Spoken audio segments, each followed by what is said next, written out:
In 1996, California voters passed Proposition 215, allowing physicians to recommend marijuana for medical purposes.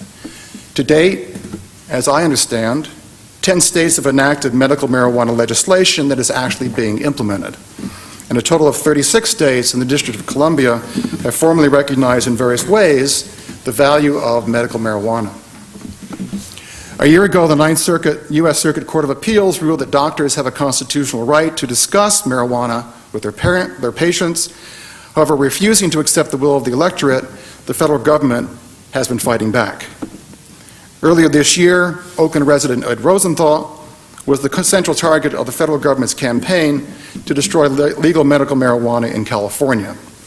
The case and subsequent verdict against Rosenthal was based on withholding key information from the jury, including the fact that Mr. Rosenthal had been deputized by the city of Oakland under California law, specifically to attend to the seriously ill. In the case, Mr. Rosenthal faced a sentence of 60 years in federal prison.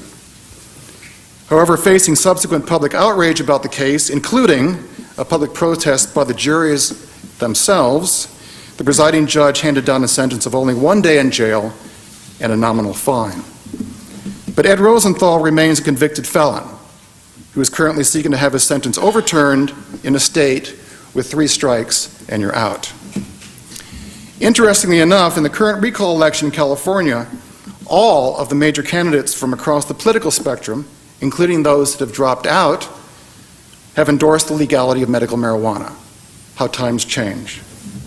Clearly, this is a reflection of the fact that over 70% of the public supports medical marijuana. Not to be discouraged, however, the Department of Justice has since asked the U.S. Supreme Court to allow it to punish medical doctors who recommend marijuana, and the DEA continues to raid and close down clinics. Meanwhile, Congressman Barney Frank and Sam Farr have each submitted bills respectively to reduce the federal classification of marijuana, to decriminalize its medicinal use, and to allow defendants in federal cases to claim compliance with state laws. Unfortunately, neither bill probably has much chance yet of passage. There are many questions to ask about federal policies, state policies, who benefits, who loses. Is California leading the nation? What kind of views are actually being presented and based on what? And what about the lives of the people who are suffering from cancer, AIDS, MS, and many other serious ailments? What happens to them in the meantime? Our independent policy forum this evening assembles several of the foremost experts to discuss the past, present, and the future of medical marijuana. So I'd like to introduce our speakers. Please hold your applause until I complete the introduction. First, to my left, your right, is Ed Rosenthal, the noted activist and best-selling author who's been a key pioneer, as you all know, of the movement for medical marijuana. In 30 years of study, writing, and activism, he's become a trusted expert on marijuana use and social policy. He's also co-author of the important book which you're featuring this evening, called Why Marijuana Should Be Legal, and there are copies on the front table, and he's written over a dozen other books on the subject. To his left, again your right, is Donald Abrams. Ron McCoon. Rob is Professor of Law and Public Policy at the Goldman School of Public Policy at the University of California, Berkeley, and co-author of the other book that we are featuring this evening called Drug War Heresies from Cambridge University Press.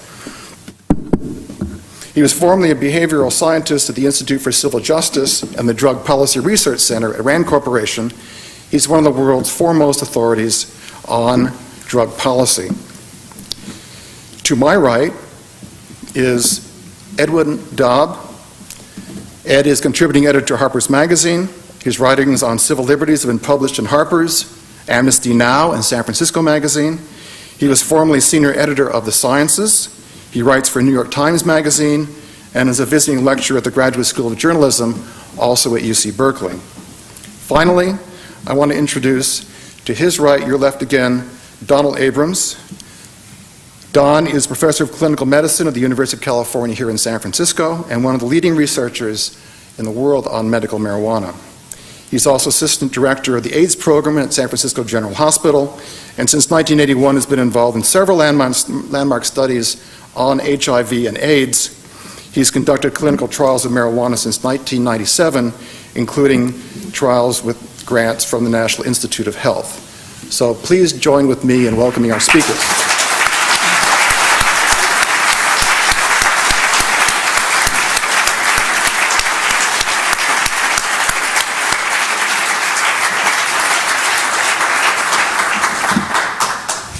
Before we begin, a couple of quick program matters I want to mention. After our discussion, we will have questions from the audience. So without further ado, I'm very pleased to introduce Ed Rosenthal.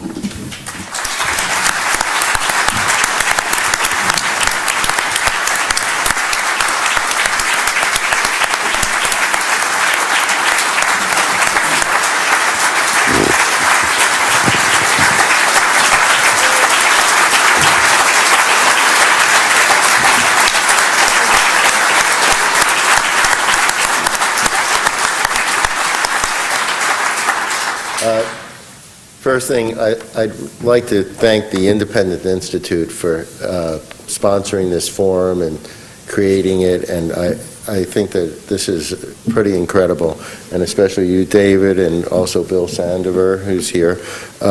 They've just done so much work in getting this together. Inspiring. And I'd like to thank everybody who's here, and in fact the entire community, because the reason why I am here and can be here tonight is because I was only given a one-day sentence, and that is because of you. It wasn't because of the judge, it wasn't because of, you know, any of the legal things. It was because of the pressure that the community and the media placed on the court system. So I'd like to give you a hearty thanks for that.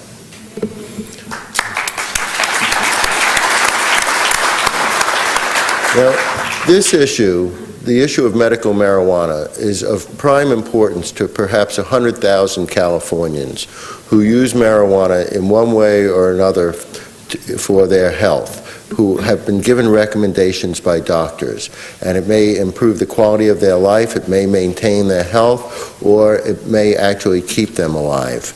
And so this is not just a ruse issue or something like that. And this issue not only affects Californians, but also throughout the nation. And there are probably somewhere between 500,000 and 1 million people who use marijuana medically, whether or not they have a recommendation for it. Now, I'd like to go into a little bit about my case. As you know, I was convicted on 3 counts, and that is cultivating marijuana, maintaining a place where marijuana is cultivated, and also conspiracy to cultivate marijuana. And as you know, this was a result of a jury that was kept ignorant of the facts of the case, that I was deputized by the city of Oakland, that I was providing medical marijuana, that I was told by the city that I was immune from prosecution. And once a jury found this out, when they went home and read the newspapers that they hadn't been reading while they were jurors, within hours they got back to the media and repudiated their sentence. And of course that did not have a judicial meaning, but it certainly had a meaning to the media, and it certainly had a meaning to the public. Because, you know, this case was not fought just on one level. It was fought on 2 levels, and that is, it was fought in the court, and so far we're losing the court case, but in the court of public opinion, we're the winners. And I want to mention something. You know, most of us, you know, when we vote, we realize we're minority voters in one way or another. We vote for all these candidates that don't win quite a bit of the time, and we vote for causes that seem to be lost causes, but we're the majority. When it comes to medical marijuana, we are the majority. Anybody who's opposed to it, they're in the minority. It's a very unusual position to be in, at least for me, and for most of us, I think. But we have to realize that we're not trying to convince people that medical marijuana is efficacious or that it works or that it should be legal. We're just trying to convince a few politicians of it who are being wagged by the tail, and I'll get into that. Actually, 8 of the jurors repudiated the verdict, two of the alternates. This had never happened before in American history. Now, I notice that it's heating up because the jury in the Oakland case, 6 members of the jury in the Oakland case complained that I'm talking about the Riders case, have just complained about what happened in their jury. So 4 days after the jury convicted me, they were back in the courtroom in the audience section for the judge to look at while he was deciding whether I was going to be remanded into custody immediately. Now, I know that most of you were very relieved that I was given only a 1-day sentence 6 months later, but I was more ambivalent about it because, well, you know, it's pretty good getting a 1-day sentence, and actually the government owes me 12 hours because I served 36 hours. But let's say they had given me 5 years and remanded me to prison right then and there. You know, it would have been a lot more headlines. I would have had a book sold by now on this. And I think it would have moved the laws. And I think that the government and the judge realized that if he had done that, that it would have caused quite a bit more, I'm going to just use the word controversy. Right now, the government is appealing my sentence. And they want me to do the 21 months or 5 years or whatever. And I'm appealing the conviction both on technical and on constitutional grounds. And I wanted to go through them because they're of importance. And the first is that the judge, in pretrial, the judge was looking at the search warrant, and he realized that the DEA agent, Pickett, had lied on the search warrant. So instead of allowing a withering cross-examination, he said, well, I'm just going to excise certain parts of the search warrant. And what was left after he excised everything was that I had a high electric bill. And then my attorney said, well, let's compare it with other electric bills in the area. And the judge said, I'm not going to allow it because there are industrial users in the area, and then the search warrant might not be good. So we're appealing on that basis. Then we're appealing because the judge found that the prosecutor had actually lied to the grand jury. And the judge found that he had misled the grand jury. But the judge said that no harm was done. And I don't know, if we had lied, if one of you had lied to the grand jury, you would be up for perjury. And here the prosecutor is lying to the grand jury. And he shouldn't have even been testifying. So those are the 2 technical grounds that we're appealing on. And we may very well win on those grounds. If we win, for instance, on the first one, it would mean that the way that search warrants are looked at would change. It would change, it would have court precedent there. But there are other more important issues that we're covering. And I'm going to go through these very quickly. The first is the 9th Amendment. Now, you know, the 9th Amendment has never been used in court work, or it's been used very little.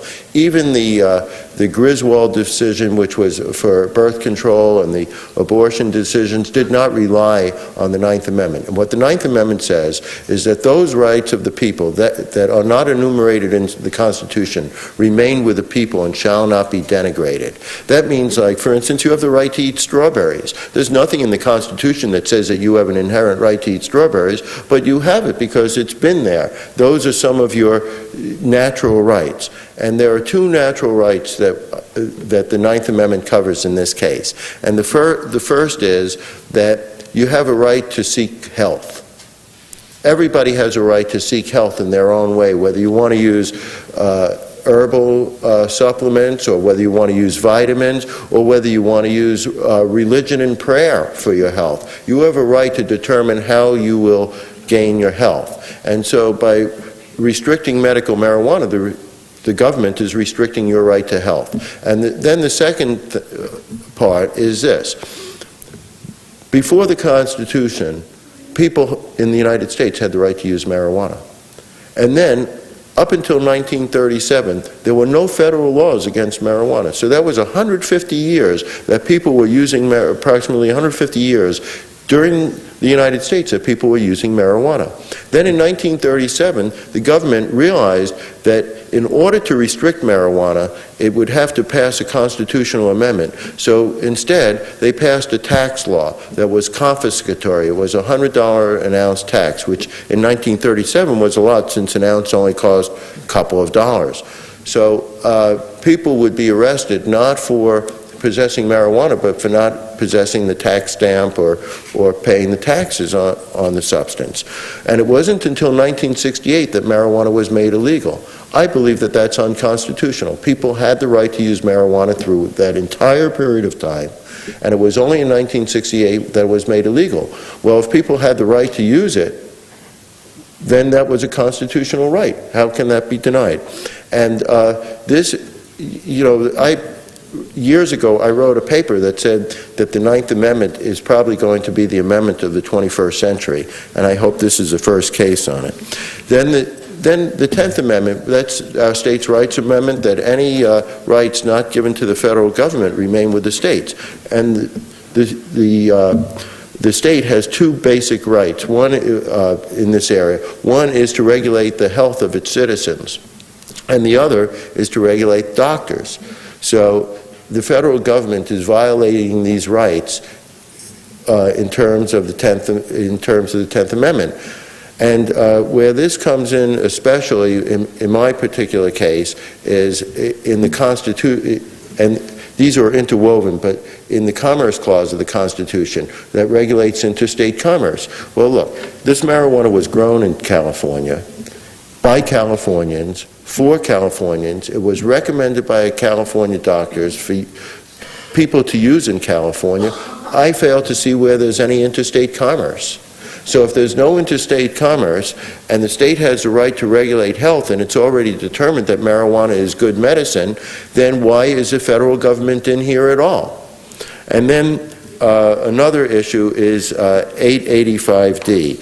And 885D says that it's a federal law, and it's part of the Controlled Substances Act, and it says that if you're a federal, state, or city health or safety officer, and you're in the course of your business, you're dealing with controlled substances, you're immune from prosecution. Well, that's so that narcs can buy and sell pot and other drugs and not get arrested for it. And I was a health and safety officer that the city of Oakland had appointed, and I was told by the city attorney's office that I was immune from prosecution under this law. So that, Judge Breyer said that a literal reading of this would seem to immunize Rosenthal from prosecution. But then he said, I'm not going to allow that, and then he didn't allow the jury to hear it. And then there's the other thing. Let's say the city attorney was wrong. Let's say the city attorney's office was totally wrong, and they had told me that I was immune from prosecution, but I wasn't. Well, then I should have been immune from prosecution because of estoppel, which means that if you're told that something that you're doing is okay by the federal government, they can't then come in and say, look, it isn't right, you're breaking the law and you're under arrest. And that's the idea of estoppel. So needless to say, I was a little surprised when I was arrested. And as you know, I never felt guilty. I'll tell you why I did this. You know, first of all, I'm a successful writer, which is pretty unusual in America, and I own my own publishing company. And so I'm upper middle class or a middle class person. And I did not have to get involved in this. This was not my source of income. And the reason why I got involved in it was because the city of Oakland asked me to help patients. And, you know, there are all kinds of sins in life, and we read about most of them that come out of the Ten Commandments in the daily papers, you know, based on lust, greed, robbery, lying, just basically the administration's basic. So you look at that, but then there are other sins too, and sort of sins of omission. When you see somebody who needs help and you say, I'm not going to render that person help, that's a sin. That's a sin as much as lusting after somebody else's wife or husband or whatever. So I felt, you know, I was living with this, and then when the city said, well, you have immunity, well, I had no excuse not to do it. And then there were personal things like, let's see, I can legally grow pot. Just the thought of that. You know, I should say that, you know, they say that the federal government says that pot's addictive. Well, I don't think that marijuana is really addictive, but growing it is.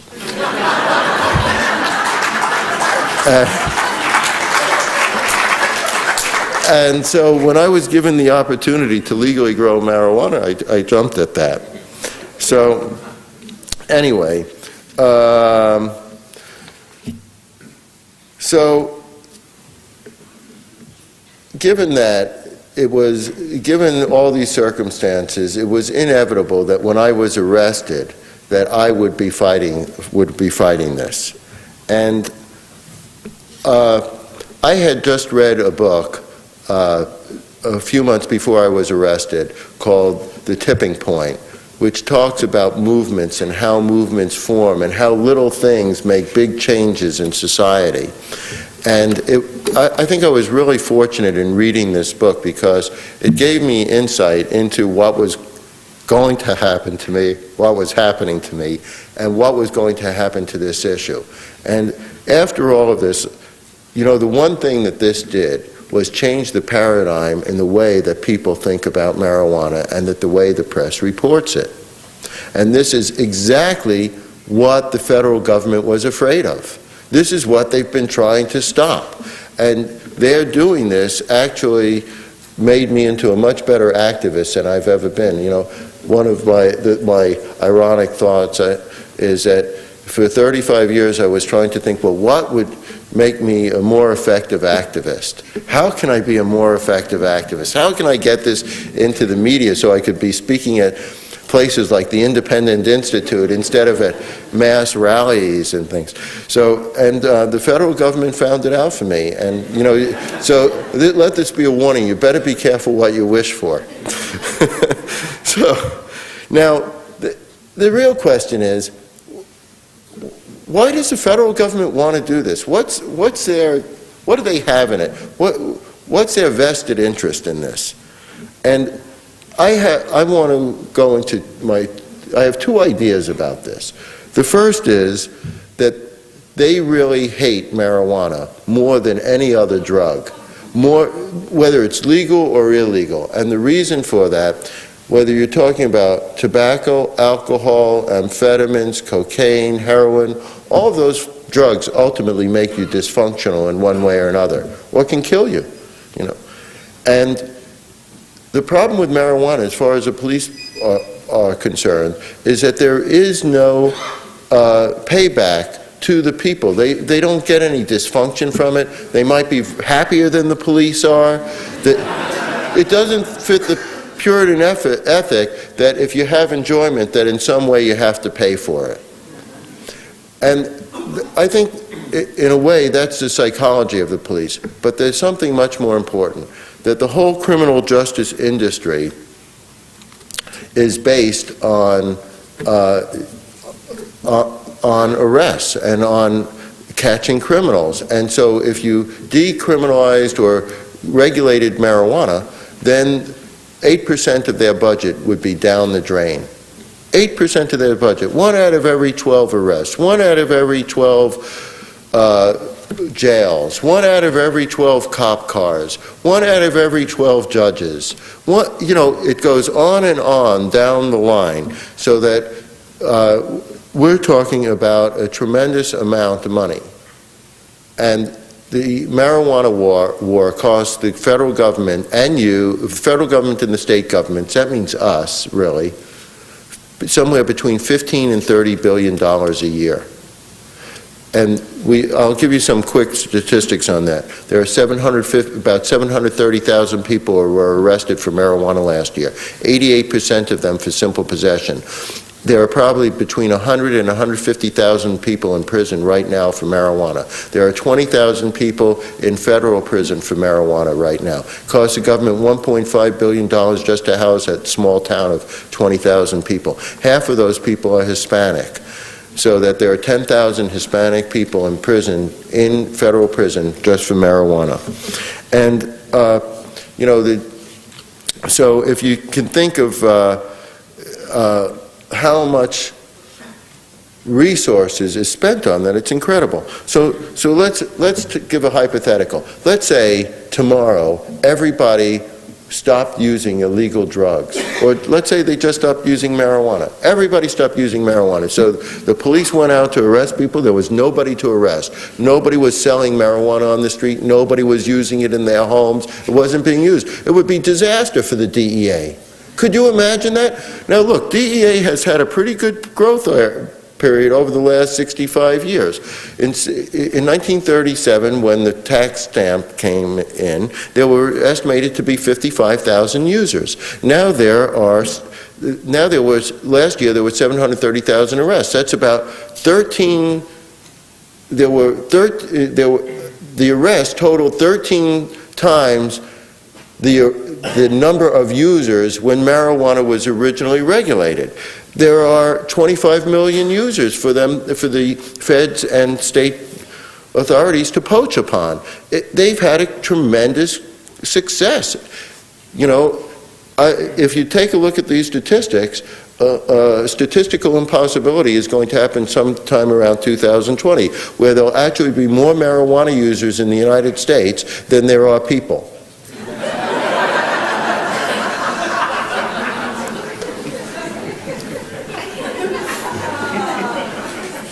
So, let's see. Now, I wanted to step back for a moment from this and get into what this is all about. And, let's say we were talking about a river and how we were going to use this river. And, there'd be all the stakeholders in this river and the water that this river provided would get together and talk about it. You might have farmers and urban people and urban communities and environmentalists, and maybe there would be fishermen might get involved in it. And together they'd reach some sort of compromise that probably nobody would like, but that everybody could live with or sort of live with. So let's look at the stakeholders in terms of medical marijuana. Well, you have the patients, you have the doctors, you have the providers, you have caregivers, you have manufacturers, and all of these people have something to lend to the discussion. You have the public health service, they might have something to say about it. All insurers might have something to say about it because they might have to pay for it. But where are the police in this? Where's the criminal justice system in this? What's their stake in this? They claim to have a stake in that. What do they have a right to poach upon people, to poach upon sick people? Just what is their stake in it? And this is the problem. Their stake in this is arrest. They need arrest, or else they can't justify their budgets. And that's what this whole thing is all about. And that's why this is we will hear later that this is a culture war, and this is part of the culture war, whether they have a right to arrest a certain group of people because they're using this substance just so that they can arrest them. Can you imagine all of the wasted resources of this. The thousands and thousands of people whose lives are being ruined. 750,000 people were arrested, 730,000 people were arrested last year. That doesn't affect just 730,000 people. It affects millions of people. It affects their families. It affects their employers. It might affect their employees. It affects them if they're college students, because they lose all federal ability for federal grants. So that 730,000 arrests, and it doesn't stop at the end of the year. Okay, this 730,000 is processed, we'll do the next. It continues all their lives. They might lose professional licenses. They might lose the ability to continue with their education. So when we step back and we see who are the stakeholders, here's what I think.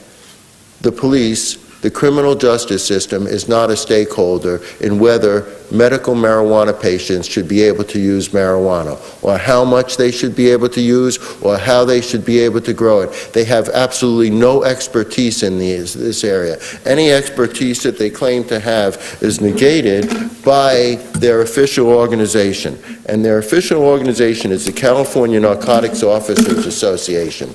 You can go onto the internet and look at their position papers, and here's what they say. Marijuana is not a medicine. These people are verbal terrorists. Now, the reason why I say they're verbal terrorists, in order to remain a police officer in California, you have to continually get education. You have to take educational classes. And the California Narcotics Officers Association is deputized to give some of these classes. So this is what they're teaching their students, which is police, that marijuana isn't a medicine, that anybody who's using it is using it as a ruse. Don't believe it. Bust them now and let the court sort it out. And they're giving a training session in case anybody, on November 8th through 13th. I'm going to try and register for it.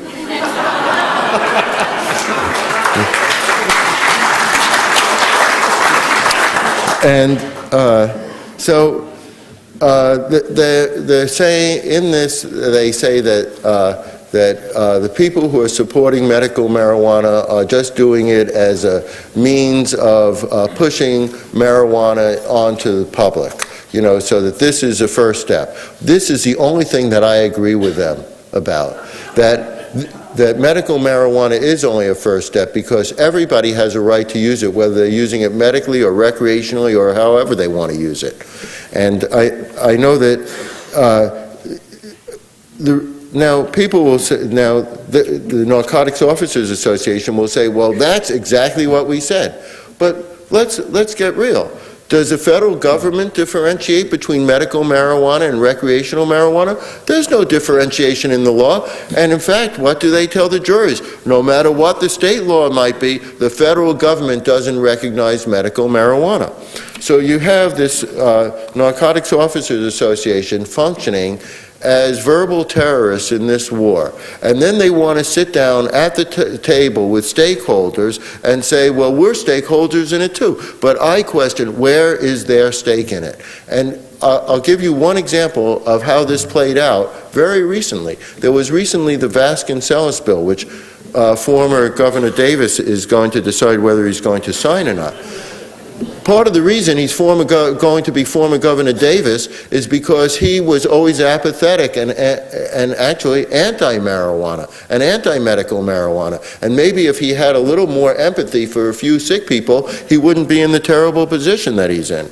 But okay, so anyway, this Vasconcellos bill, what this bill originally said, it adopted the SAM, the Sonoma guidelines, which were 99 plants and 100 or 200 square feet. Well, after it was ready to go right into the Senate, what happened was Lockyer got a hold of Vasconcellos and they changed it to 6 plants.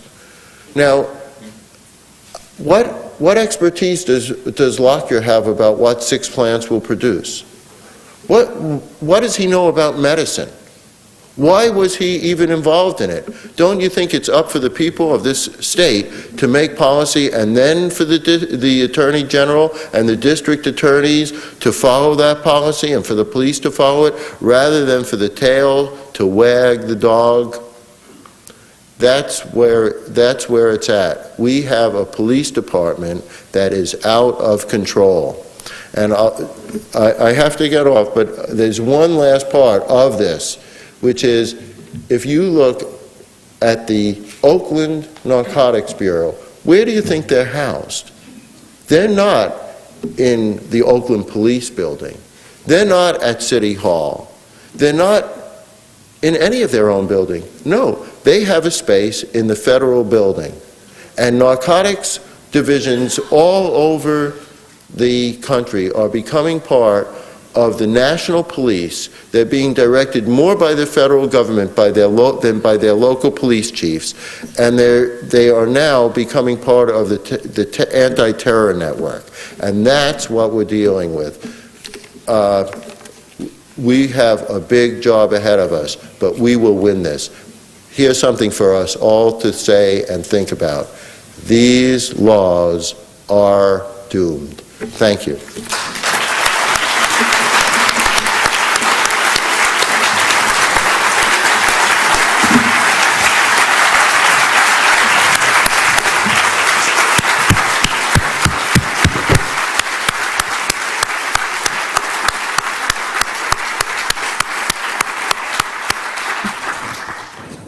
One thing I might just add as a footnote to what Ed's been saying is there's a school of economics that we use it in part at the Independent Institute called the School of Public Choice.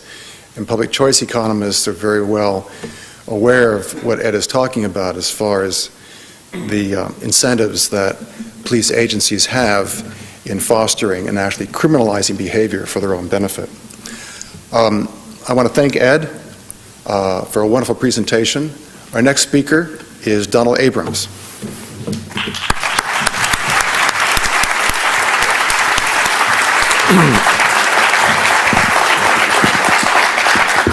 Thank you. It's a pleasure to be here.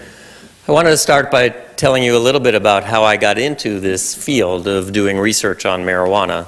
It's been a path that's been ongoing for the past 11 years. It started in 1992. I am an AIDS doctor, as was mentioned. I'm also newly appointed the chief of hematology oncology at San Francisco General Hospital. So I take care of patients with cancer and patients with AIDS, and that's what I've been doing during my career. In 1992, the AIDS conference was being held in all places in Amsterdam.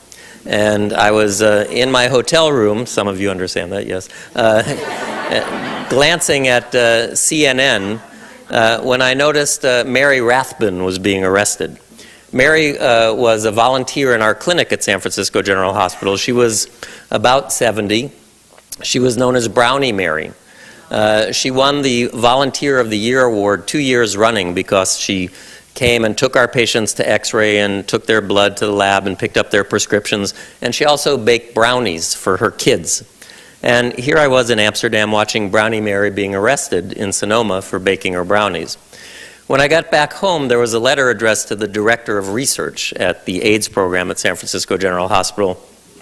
Somebody brought it to me thinking I was a good enough person to respond to it, and it was from Rick Doblin, who's the president of the Multidisciplinary Association of Psychedelic Studies, or MAPS. Rick is a graduate of a PhD graduate of the Harvard School of Government, and his particular interest is in drug policy reform. And Rick suggested that a clinical trial demonstrating the medicinal benefit of marijuana should come from Brownie Mary's institution, as if she were our dean or something. Well, 1992 was a bad year for people living with HIV because we really had no drugs. We only had 3, and I had just finished a trial comparing the 3 of them. So as a clinical trialist, this was sort of a gauntlet that I decided should be picked up. So I began to develop a clinical trial to look at smoked marijuana in patients with the so-called AIDS wasting syndrome, a very common condition at the time where patients lost weight, became very skeletal, had diarrhea, no appetite. And marijuana is something that these patients were using to a large extent, obtaining it from Dennis Peron's Cannabis Club in downtown San Francisco before it was closed. So we designed a clinical trial, Rick Doblin and myself, and sent it off. It was really readily approved by the Food and Drug Administration, surprisingly. The University of California Institutional Review Board had 4 pages of issues that I addressed. Ultimately, the question became obtaining marijuana for the study. And we needed to go to the National Institute on Drug Abuse, where Alan Leshner was the director at that time. Alan and I have a correspondent that's on the World Wide Web. It gives me a number of Google hits. But basically, he sent me back a letter after 9 months having reviewed my proposal and said that he was sorry that he could not provide us with the marijuana for this clinical trial because the study was not scientific. Here it had been approved by the FDA, by the University of California, and controlled substance studies in California also need to be approved by the California Research Advisory Panel, or CRAP. CRAP actually, because I've told this story so much, CRAP has changed their name to the Research Advisory Panel of California, so I can't make that little joke. Anyway, it was a little bit upsetting to me that Alan Leshner called our study unscientific when all these other bodies had approved it. Turned out later on, Alan and I became somewhat friendly, and he explained to me that something I didn't realize. The National Institute on Drug Abuse has a mandate from Congress to study substances of abuse as substances of abuse and not to provide them to researchers who want to study these substances for potential medical benefit. As he said, Donald, we're the National Institute on Drug Abuse, not for drug abuse. So Alan Leshner, before he left. Anyway, so ultimately, in 1996, HIV changed because protease inhibitor drugs became available that could really suppress the virus. The wasting syndrome disappeared. This was the year that we in California voted for Proposition 215. And if you recall, at the end of the year, Barry McCaffrey, flanked by Donna Shalala and Janet Reno, got up there on December 30th, 1996, and said, no, no, no, physicians in California and Arizona cannot talk to their patients about use of marijuana because we will do all these terrible things to them. And that's when physicians finally began to mobilize. The National Institutes on Health got together, the Institute of Medicine began to investigate this, and everybody said we need more research. Having already written 2 proposals, we were ready to write a third. And the availability of protease inhibitors gave us a new twist, because these drugs are metabolized in the liver by the same system that metabolizes cannabis. So we proposed a clinical trial not to see if marijuana was effective in patients with the AIDS wasting, because AIDS wasting disappeared, but to see if it was safe for people on protease inhibitors to smoke marijuana, fearing that there may be some sort of a drug-drug interaction between cannabis and their drugs, or cannabis and their immune system, because there was all this concern about what effect marijuana has on the immune system. This was successful. And in 1997, we were awarded $1 million and 1,400 of the government's finest 3.95% THC-containing marijuana cigarettes. We conducted a clinical trial from 1998 to 2000 in which we enrolled 67 patients and housed them in our inpatient General Clinical Research Center at San Francisco General Hospital for 25 days. 1/3 of the patients took Marinol, which is synthetic delta-9 THC. 1/3 took Marinol placebo, and 1/3 smoked a NIDA cigarette 3 times a day for 21 days. Again, the end point of the study was what happens to the level of the AIDS virus in the bloodstream, with also a look at the immune system, the level of the protease inhibitors, and since we had the patients there, we were also going to see what happened to their caloric intake, their weight, and their body composition. We completed the study. The study was published, I'm happy to say, August 18th of 2003, after having been rejected by 4 major August journals. It was rejected in the Annals of Internal Medicine, it was published in the Annals of Internal Medicine, who had previously rejected it, but I appealed it because I said they had published the results of my study in a thought piece on medical marijuana the year before, and I said, here I'm sending you the original research, I think you should publish it. And after a year going back and forth about the statistics, they ultimately published the study. I will say that the first August journal that rejected it, named after a region of our country in the Northeast, one of the reviewers, the peer reviewers, said that they felt that in one paragraph rejection said that these authors sound more like activists than scientists. I was a bit shocked, and I've been rejected by that journal on a number of times, and I said, you know, this is a bit biased, and I would be, if I were you, ashamed to have sent this to an investigator, a letter that's so politically biased and rejecting this paper on the basis of that. The reviewer's comments, when a paper goes out for peer review, peers review it and send back the comments. And the reviewer's comments in all the journals that rejected the paper were quite favorable. I think it was the editors of these journals that were concerned about publishing a study that showed our results being that there was no impact on the HIV viral load, that there was no significant drug-drug interaction between cannabis and the protease inhibitors, that the patient smoking marijuana gained weight 3 kilograms compared to 1 kilogram in the placebo group, and that in fact the immune system seemed to get a little better in the people smoking compared to the people on placebo. So anyway, the study's done, it's history, and fortunately for all of us, we live in the state of California, although who knows what's going to happen next week. But although we've heard Governor Davis sort of lambasted, he did approve or not veto John Vasconcellos' subsequent bill, which provided money to establish the Center for Medicinal Cannabis Research at the University of California. I have now been awarded 3 grants to study 3 different conditions in clinical trials.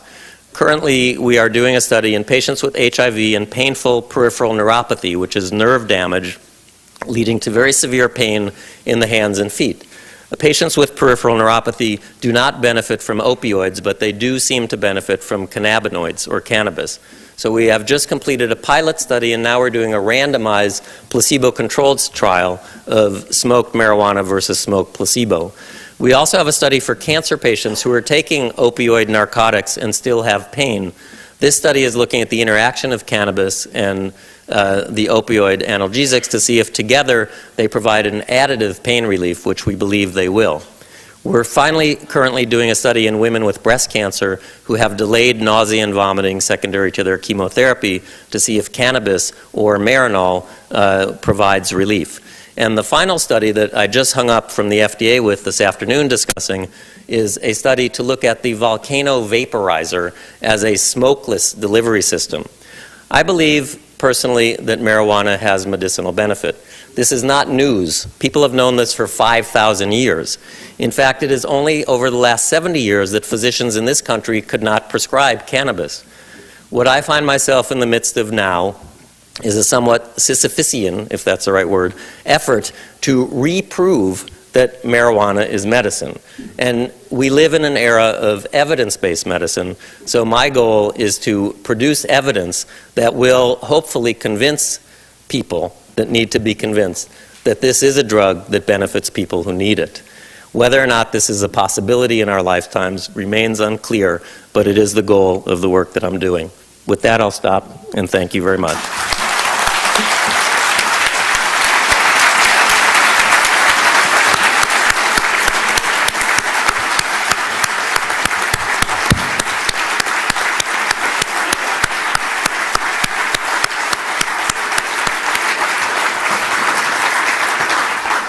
Thank you very much, Donald.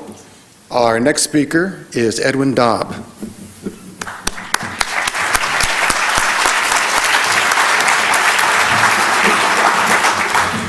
Thank you, David. I speak not as a medical expert or criminologist, but instead as a person whose occupation, journalism, forces him to pay attention to certain perennial questions regarding democratic citizenship. One question concerns how societal problems are identified and defined. Another concerns the people controlling the process of definition. In other words, who determines the way problems are framed, the terms that dominate public debate, the often hidden or deliberately obscured assumptions that steer and constrain solutions. The two questions are, of course, intertwined, and taken together, they constitute an inquiry into the exercise of power. Just such an inquiry is needed, I believe, to expose what may be missing or underappreciated in our approach to the use of such illegal mind-altering substances as marijuana. Judging from the language, stories, and images that dominate mainstream media, the troubles that accompany drug use can be understood in two general ways. On the one hand is the medical perspective, with its emphasis on illness, treatment, and physicians. On the other is the punitive perspective, which stresses moral weakness, punishment, the police. Note that both models are based on roughly the same assumption, that the problem springs from some form of individual inadequacy. Certainly those who actually provide the treatment or mete out the punishment may and often do hold a more complex, less exclusive view of the people in their charge, especially of the reasons why human beings make a habit of ingesting mind-altering substances. But I'm speaking here of the debate as it plays out in the public domain, the fundamental terms that define how we as a society frame the issue before us. Essentially, that's a bipolar world inhabited by sick people and bad people. It's also a relatively new world, brought into existence in 1914 with the passage of the Harrison Narcotic Act, which for the first time in this country made the use of some mind-altering substances a crime. During the past 90 years, the pendulum has swung between punishment and treatment, with punishment clearly being the preferred alternative, the one to which we devoted by far the most time and resources. Indeed, among the early consequences of the Harrison Act was the arrest of physicians who refused to stop prescribing drugs how and when they saw fit. As if there weren't enough about this wrong-headed, profoundly destructive social experiment to induce despair, consider that we are once again harassing, arresting, and incarcerating physicians who, employing not only marijuana but powerful opiates, would dare to relieve patients of excruciating, often end-of-life pain. Perhaps nothing so clearly exemplifies the worldview of those prosecuting the war on drugs than the demonization of doctors. As in the war on terrorism, the rhetoric has become wildly inflated and misleading, allowing for the exploitation of fear and ignorance and the cynical promotion of self-serving rationales for curtailing the private behavior of our neighbors. In such a politically as well as emotionally charged climate, we must choose our words carefully. For at least a generation, and under both Democratic and Republican administrations, the threat to society posed by the use of illegal substances has been deemed so grave that the only reasonable solution is one that's described in military terms. The policeman is now a warrior, and the warrior can't do his jobs if his hands are tied. Ridding the world of evil is a dirty business. Blood will be spilled. Collateral damage can't be avoided. And it's not enough. Really, it's never been enough to counter this view with one that simply replaces warriors with healers. By allowing ourselves to be seduced by the traditional bipolar scheme, and with few exceptions the mainstream media still encourages this outlook, we inadvertently ignore a more fundamental issue: rights and responsibilities in a democratic society. By insisting that the only alternative to the rhetoric of punishment is the rhetoric of treatment, we make it easier for those who believe that the war on drugs justifies placing new restrictions on the freedom of individuals.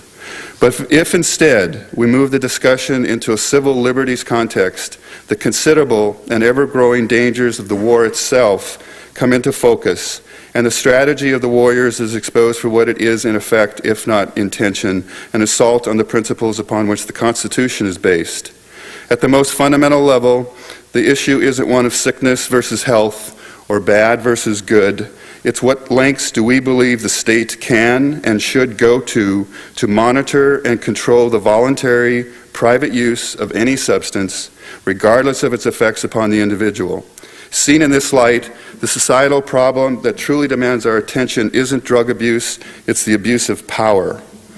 Preventing the government from overstepping its bounds is probably the quintessential and enduring topic of debate in robust democratic societies. So it's no surprise that the terms were set long ago, and in this regard, never so forcefully as in John Stuart Mill's essay on liberty, written in 1857. Since this goes to the heart of the matter, it deserves being quoted at length. Here's what Mill wrote: "The only purpose for which power can be rightfully exercised over any member of a civilized community against his will is to prevent harm to others. His own good, either physical or moral, is not a sufficient warrant. He cannot rightfully be compelled to do so or forbear because it will be better for him to do so, because it will make him happier, because in the opinion of others to do so would be wise or even right. The implications couldn't be clearer. The state shouldn't use its police powers to punish adults for what they ingest, period. Nor, and this needs to be emphasized, should the state compel treatment. Over himself, Mill says, over his own body and mind, the individual is sovereign. And with such sovereignty, we must remind ourselves, comes responsibility, should one person's exercise of rights lead to excess and bring harm to another. To favor legalization is not to favor a cruel free-for-all in which no one is held accountable for his actions. But once the principle of individual sovereignty is violated, all civil liberties are at risk, which is the same as saying that all citizens are at risk, which is another way of saying that as remote as the use and sale of illegal substances may seem to some, the war on drugs, like the war on terrorism, is our war, like it or not. It's being fought in our name, after all, and with our tax dollars. More to the point, a government that has no qualms about abridging the civil liberties of your pot-smoking or cocaine-snorting neighbor could just as easily show up on your doorstep with an equally unwarranted and intrusive plan to prevent you from harming yourself. Merely a partial list of the drug warriors' current assaults on liberty explains why former Supreme Court Justice Thurgood Marshall referred to them as the drug exception to the Constitution. Ed mentioned some of these. I'm going to run through just a few just to give you a feel for how many different ways we're at risk. Here are 10 reasons why U.S. citizens should take exception to the drug exception. Restricting free speech. That's one of the primary reasons we're here this evening, of course, and I just want to note that, again, the hypocrisy of those in power who profess a distaste for governmental intrusion yet are intolerant of states' decisions in this regard. Invasion of privacy. Drug testing is now so routine that we scarcely question it. But it has severe consequences, even though it's an unwarranted invasion of privacy. No necessary connection exists between urine analysis tests and impairment, and the test can be inaccurate. Imagine getting fired, for instance, for having had a drink the previous Friday night. That's in effect what's happening. The state is monitoring and punishing private behavior that's unrelated to job performance. Violation of due process. Civil asset forfeiture, the seizure of cars, homes, and other property, has become one of the nasty little secrets of law enforcement agencies because they've grown dependent, as Ed has pointed out, grown dependent upon the proceeds generated. More alarming, though, is that despite recent reforms, property still can be seized before a person is convicted of a crime. The property needn't be involved in the facilitation of a criminal enterprise, and the burden of proof is less than that required in a criminal proceeding. Often the most serious offenders, those with a great deal of money, can bargain for leniency, further corrupting the process. Cruel and unusual punishment. Beginning with the Sentencing Reform Act of 1984, mandatory sentencing laws have greatly reduced the discretionary power of judges, leading to grossly disproportionate forms of punishment. Other disparities include those introduced under the Anti-Drug Abuse Act of the late 1980s. For example, the most egregious example, the difference in punishment for different amounts of powder cocaine and crack cocaine, 500 grams in the case of powder, 5 in the case of crack, with the same sentencing. This obviously discriminates against poor and minorities, as most of these do. Denying access to education. In 1998, a federal law was passed banning federal aid to students who've been convicted of drug crimes. Incredibly, convicted murderers and rapists are eligible for financial aid, while those convicted of marijuana or other drug charges are barred from a year to life. In the last 3 years alone, about 90,000 people have been denied aid. The law obviously discriminates against the poor, those most in need of education. Homelessness. In 1996, the Department of Housing and Urban Development enacted a one-strike and you're out policy whereby a single drug crime on or off housing premises can result in the eviction of an entire household. Not only does this provision deny people the right to due process, which prevents one person from being punished solely because of the actions of another, it targets low-income families, those for whom the prospect of homelessness obviously is most devastating and consequential. Disenfranchisement. In 13 states, ex-felons are barred from voting for life. And in the war on drugs, as we know, thousands upon thousands of people are being convicted of felonies every year. Destruction of the social net. The Welfare Reform Act of 1996 denies for life cash assistance, food stamps, and other benefits to any person convicted of a state or federal drug offense. Now, 19 states continue to impose the ban in full, while 31 have eliminated or modified it. Once again, even murderers and rapists escape such punitive measures. And once again, the law targets the poor, as well as children. According to a 2002 report by the Sentencing Project, more than 92,000 women and 135,000 children are affected by the welfare ban. Misuse of informants. Frequently, the only evidence against a defendant is the accusation of an informant. Under current rules, such informants can remain anonymous, and given the pressure on everyone involved to plea bargain, defendants often never get the opportunity to confront their accusers. A further abuse is the over-reliance on the testimony of a single biased witness. The recent case in Tulia, Texas, which most of you probably heard about, is obviously an egregious example. 12% of the black population of a town of about 5,000 people were arrested solely on the word of a corrupt undercover agent. But that was preceded in 2000 by the arrest of 15% of the black males in the town of Hearn, Texas, this time on the word of an informant who'd agreed to implicate certain individuals. All the men were innocent. Nightfall, as former Supreme Court Justice William O. Douglas once said, does not come at once, neither does oppression. In both instances, there is a twilight when everything remains seemingly unchanged. And it is in such twilight that we all must be aware of change in the air, however slight, lest we become unwitting victims of the darkness. Changes in the air brought about by the war on drugs are now so numerous and troublesome that they cannot be ignored without risking deep and possibly permanent damage to the Republic. It is dusk, and vigilance is required to navigate in the fading light. This is the responsibility not of experts in law or medicine or sociology, though their skill and wise counsel are surely needed, but instead all citizens. Nor should it be left to the drug warriors who, even as we sit here tonight, are laying plans to conflate the war on drugs and the war on terrorism, concocting something called the Victory Act, which could greatly expand the government's power to seize records and conduct wiretaps, make it easier to seize property, and so on. The so-called drug problem, redefined as an abuse of power problem, dictates a very different set of solutions than those that usually dominate such discussions. And they all stem from an awareness of and willingness to fight to maintain the real locus of power in a democracy, the people. The warriors can pursue their ill-conceived war only as long as we permit them to do so, only as long as we defer to their mad vision, only as long as we view ourselves as spectators, unwitting victims, in the words of Douglas. Civil liberties cannot exist in the absence of citizens who, on the one hand, exercise them, and on the other, defend them. In the defense of liberty, no one should be arrested, charged, go to jail, or in any way suffer coercion at the hands of the state for possessing or using drugs of any kind. Besides protecting individual rights, this approach would greatly reduce corruption of law enforcement agencies and help restore the integrity of the overall judicial system.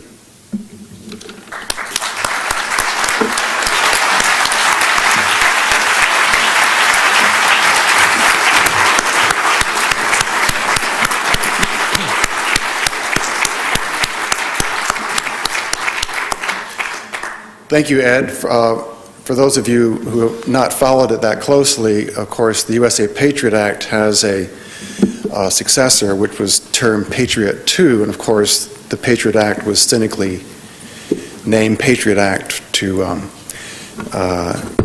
appeal to the public. And when the Patriot Act began to get bad PR, of course, they changed or renamed the Patriot Act 2 to the so-called Victory Act.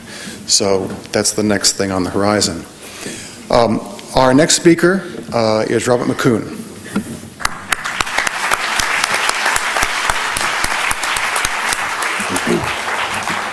Thanks. I'm really delighted to be here. I think the civil liberties issues are quite important, but I'm going to change direction a little bit and focus more on some empirical questions about the effects of drug laws on drug use.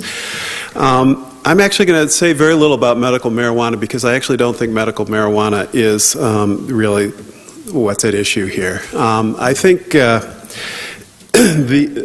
risk of medical marijuana systems leaking marijuana into the recreational community is such a trivial problem that I find it extremely difficult to rationalize the federal government's interest in this, taken at face value. But I think clearly what the federal government's really interested in here is symbolic politics, the symbolic politics of medical marijuana, and the perception that medical marijuana is really a Trojan horse for marijuana legalization. And I think they're surely right. I think it's clear that the medical marijuana issue carries tremendous political importance. I've been tracking Gallup polls measuring opposition to marijuana legalization, and if you look back over 30 years, the opposition has been very stable among adults at 75–80% of the population. Only recently have we seen that opposition really start dropping, and I think the opposition is really starting to drop in part because the federal government has shown pretty much the same kind of political acumen that the Fox News lawyers showed when they went after Al Franken, which is the problem with going after medical marijuana as an issue is that medical marijuana really brings into focus public views about what we're actually achieving with marijuana prohibition. Jimmy Carter, when he was president, amazingly, when he was president, said penalties against a drug should not be more dangerous to an individual than the use of the drug itself, and when they are, they should be changed. Nowhere is this clearer than the laws against the possession of marijuana.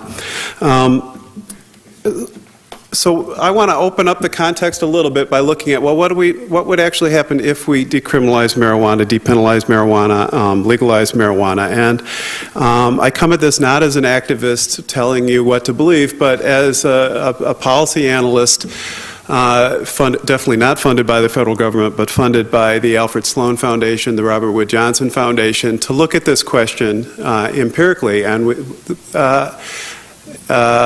I've looked at this in various different angles, looking at historical evidence, cross-national comparisons, looking at experiences with alcohol and tobacco regulation, and so on. So I just want to tell you about some of the things we know, and we don't know everything we'd like to know, but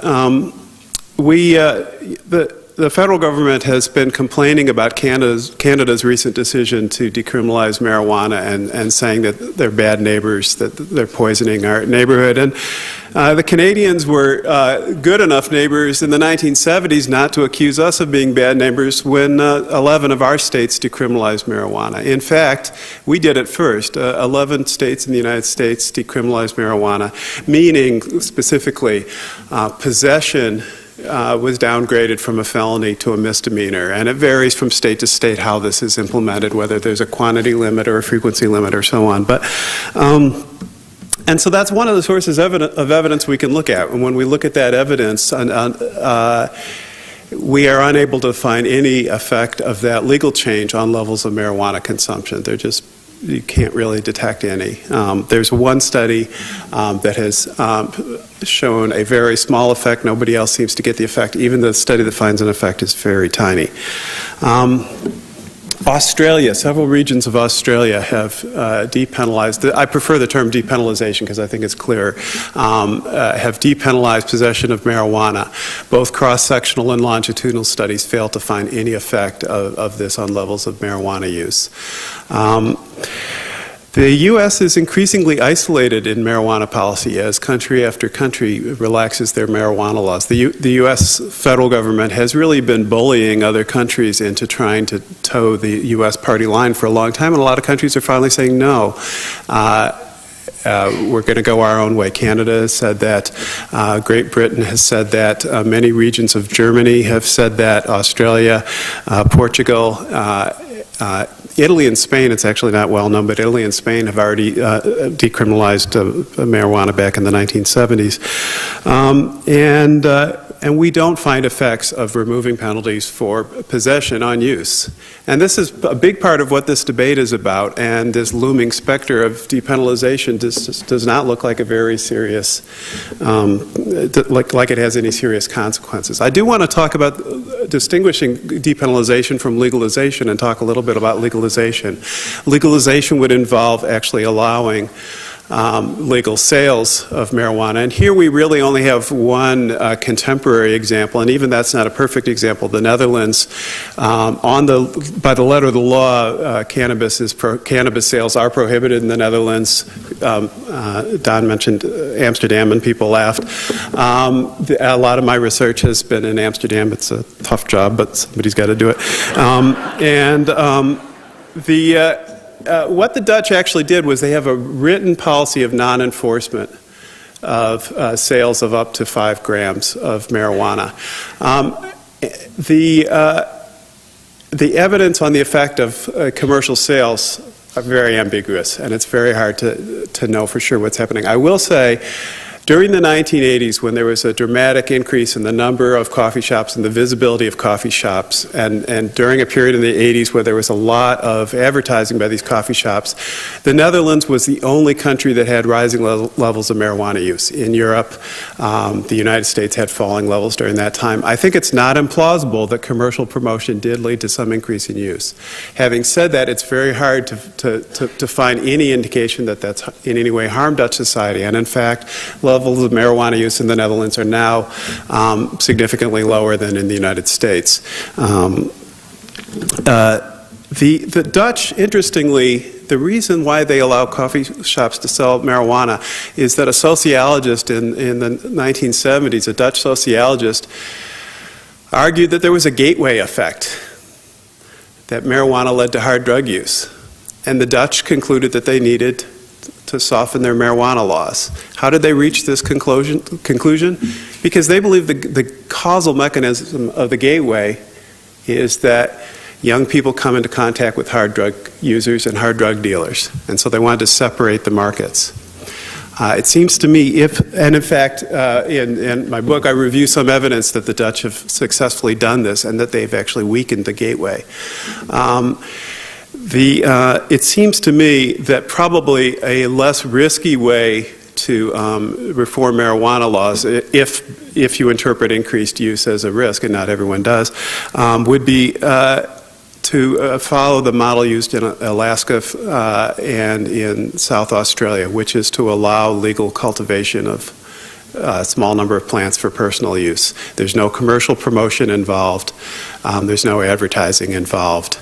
And it separates the marijuana market from the hard drug market without the risk of commercial interest. And in our book, we take a very jaundiced look at the tobacco industry, gambling industry, alcohol industry, and there are a lot of problems with moneyed interests getting involved in intoxicating substance. So when we look at the looming specter of so what are the threats faced by the slippery slope of medical marijuana, I don't think the threats are really all that serious, and it's worth looking at them directly. And I think what's happening is increasingly many countries are looking at the evidence and concluding that it's just very hard to justify an aggressive American-style war on marijuana. Thanks.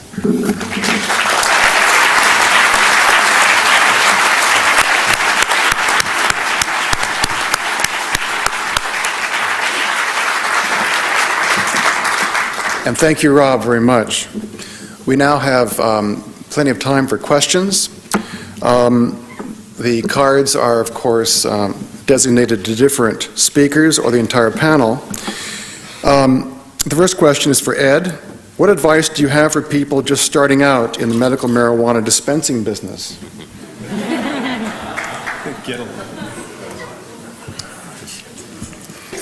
Actually, there are more dispensaries now than when I was arrested. and there are more dispensaries throughout California than when I was arrested. And more of these dispensaries are working in cooperation with local governments. And my advice would be, if you're going to start a dispensary, to try and make arrangements with the local government. Try to become an officer of the city, although that hasn't helped me much. Dot your I's, cross your T's in terms of business licenses, and try to work with parts of the city government other than the criminal arm. I mean, rather than the criminal justice system. They're not going to give you a hand, but city council members, if there's a public health service in the city or the county, organizations like that within the government will help you. And the other advice that I give is, remember, you're there to serve your citizens and your clients. It's not there for you, you're there for them.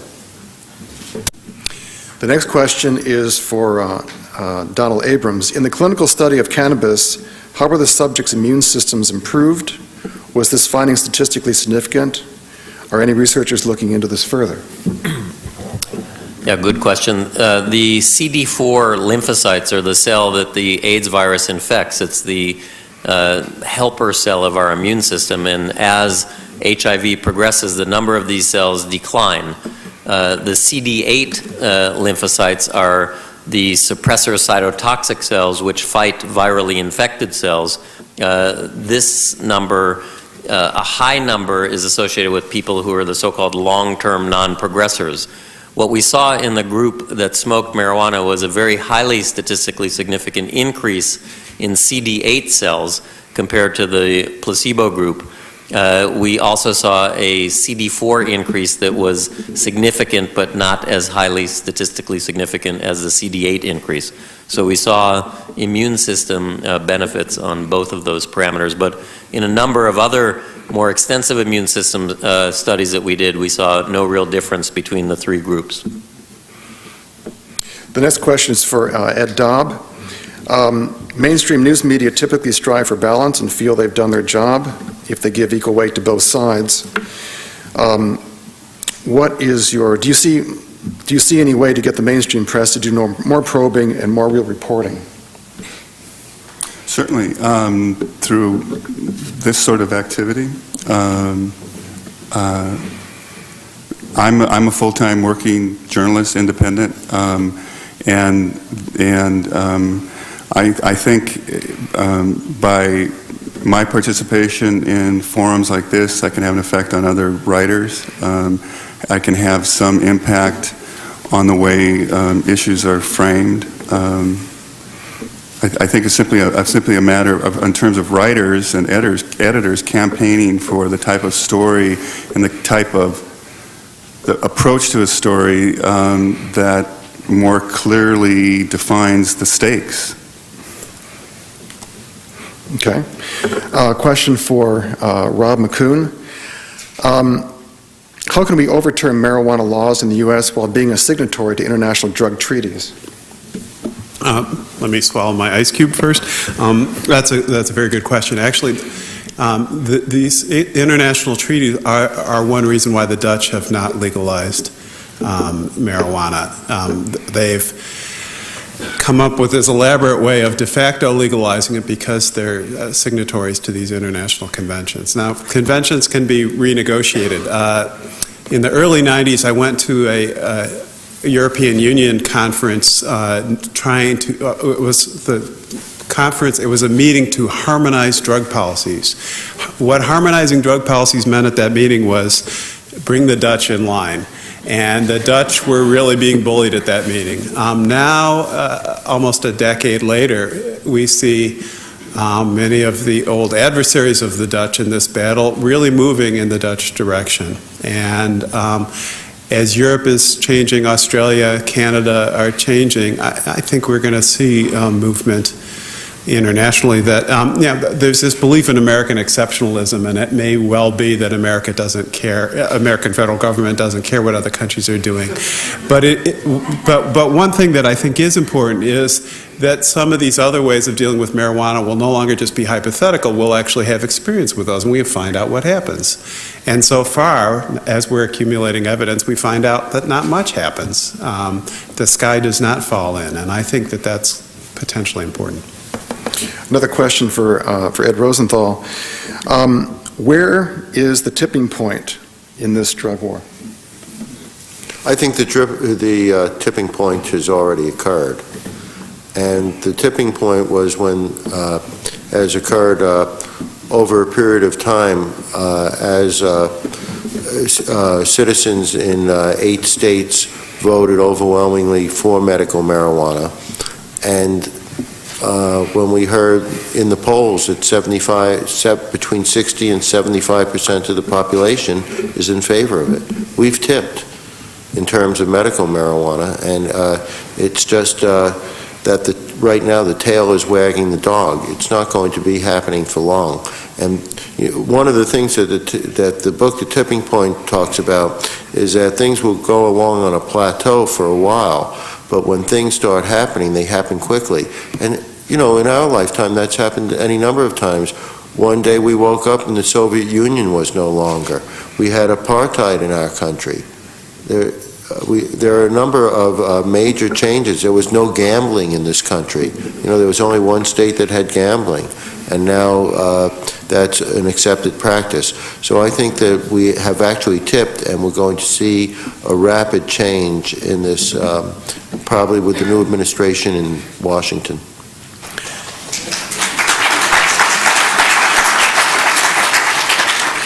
A number of questions which I'll direct to the entire panel, and this is regarding the question of what do patients or individuals with terminal illness do to alleviate pain and who either live in or outside of California. We're talking about people with Crohn's and ALS and many other ailments if the feds are breathing down the neck of clubs and so forth. What can these individuals do? Who can they turn to? You want to start? Yeah, actually, let me give a non-medical opinion on this, which I think it's extremely hard to justify prosecution of people using marijuana for medical use. But I think we also have to be clear that the evidence is the risk of arrest and prosecution for someone using marijuana medicinally or otherwise is quite small. About the probability of arrest for all marijuana users in a year of using is about 3%, and for medical patients who are using it medically, the risk is certainly lower than that. Basically, there are a lot of people in states without medical marijuana laws who are already obtaining marijuana and using it. I'm afraid we just have time for one last question. And this is for the whole panel. And this relates to the point that was mentioned earlier, that all of the major candidates in the recall election have endorsed medical marijuana. What can a new governor of California do to stop the federal campaign against medical marijuana?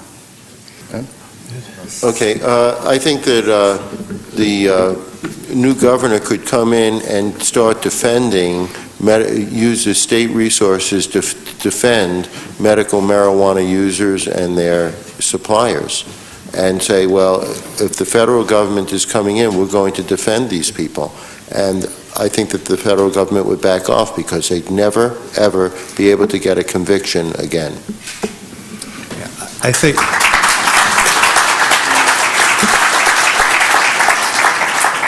If a state politician really started, especially a governor, really started contesting the federal government on this, I think it would be, really be a very serious political consequence for the federal government, and would really risk undermining support for the federal government's position on marijuana.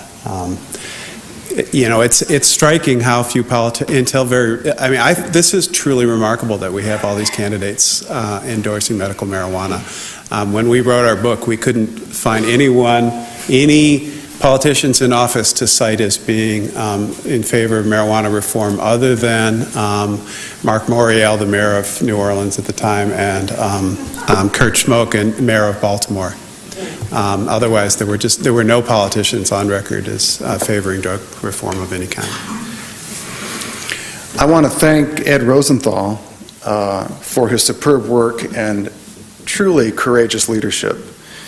We're indebted to Ed, and as Ed has said, it's just a matter of time. I also want to thank our speakers, Donald Abrams, Edwin Dobb, and Robert McCoon, for the really excellent presentations and taking the time to join us for this program tonight.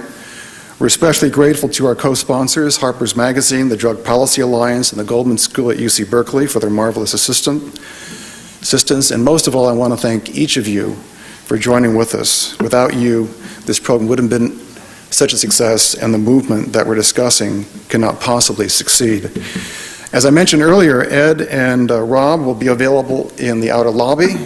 We hope that each of you will pick up copies of their books.